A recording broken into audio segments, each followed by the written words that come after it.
Let's focus on Crompton then. It was a good performance coming for the company in the second quarter, with revenue growth in line with the expectations led by the ECD as well as the EBITDA margins beating what the street was working with. To discuss the past quarter's numbers and how do they see the remainder of this year panning out, we're joined by Mr.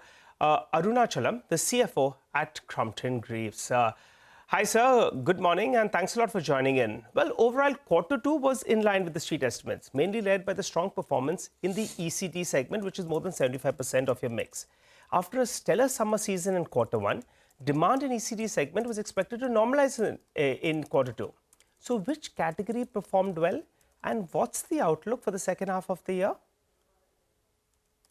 This is the fifth consecutive quarter where we have delivered a double-digit revenue growth as Crompton standalone under the Crompton 2.0 strategy that we called out about 5 quarters back.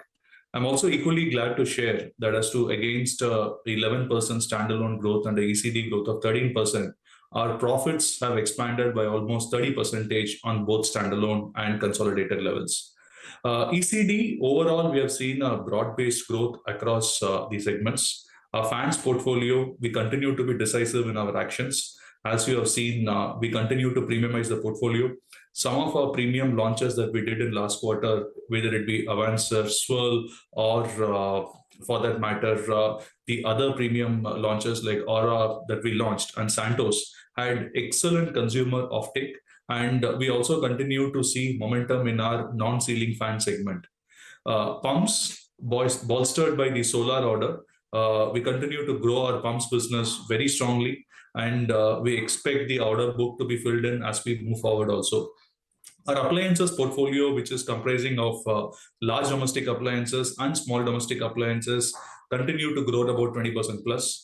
So overall, a very strong growth in appliances and pumps, and a good growth in a lean season in fans, aided by price increase and premiumization, is helping us to grow the ECD portfolio at 13% for the quarter. Absolutely got that. Now, growth in the pump segment is largely driven by residential and solar.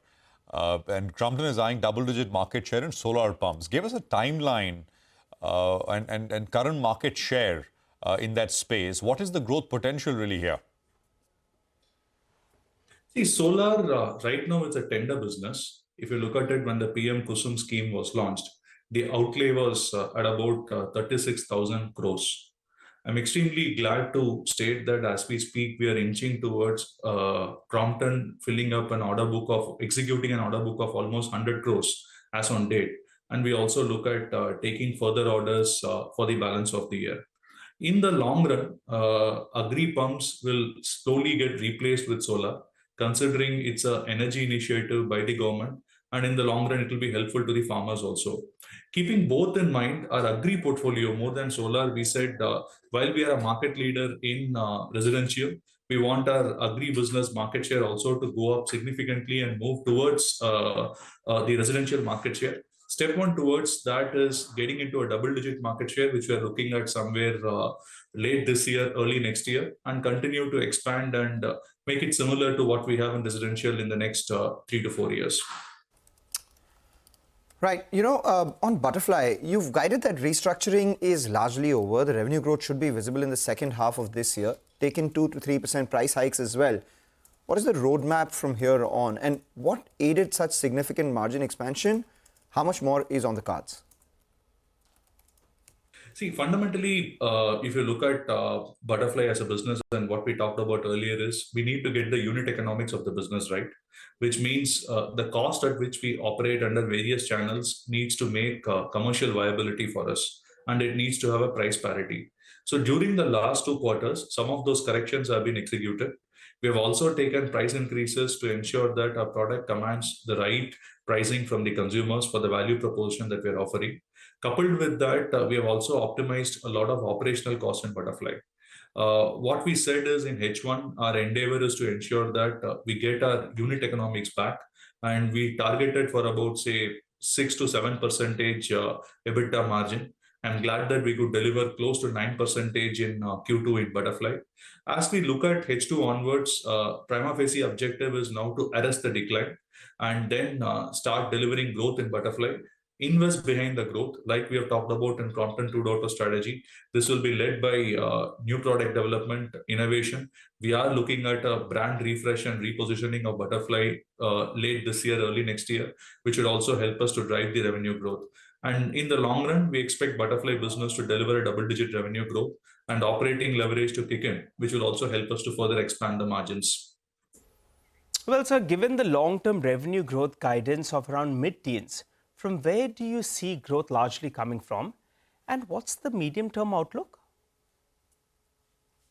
As you look at it, we don't provide guidance of a short-term view. Fundamentally, what we said is our portfolio has an opportunity to double the business over a period of 5 years. And this will be led by 2 or 3 aspects. One is our existing portfolio led by fans. We think there's a great opportunity to grow in the fans category. This will be geographical, channel, and also product segmentation via premiumization, both in indexing and BLDC. We see solar as a great opportunity. We have seen that in pumps and we have started executing that pretty well. And we see that in the long run, the order book can go up from where we are today. In terms of our appliances business, that is a category now for many quarters, we have been growing it at about 20%, combination of both large domestic appliances and small domestic appliances. Separately, kitchen as a portfolio is today the largest segment that we operate in. The size of the market is almost 35,000 crores. And in the long run, our endeavor is, can we capture a 10% market share of that? All this put together, and we also look at entering in a couple of new categories in the near future. And that should also help us to double the revenue from where we are today in 5 years. All right, thanks a lot, Mr. Arunachalam, for joining in and giving us your views on the business going ahead. Wish you good luck for the second half of this year. We take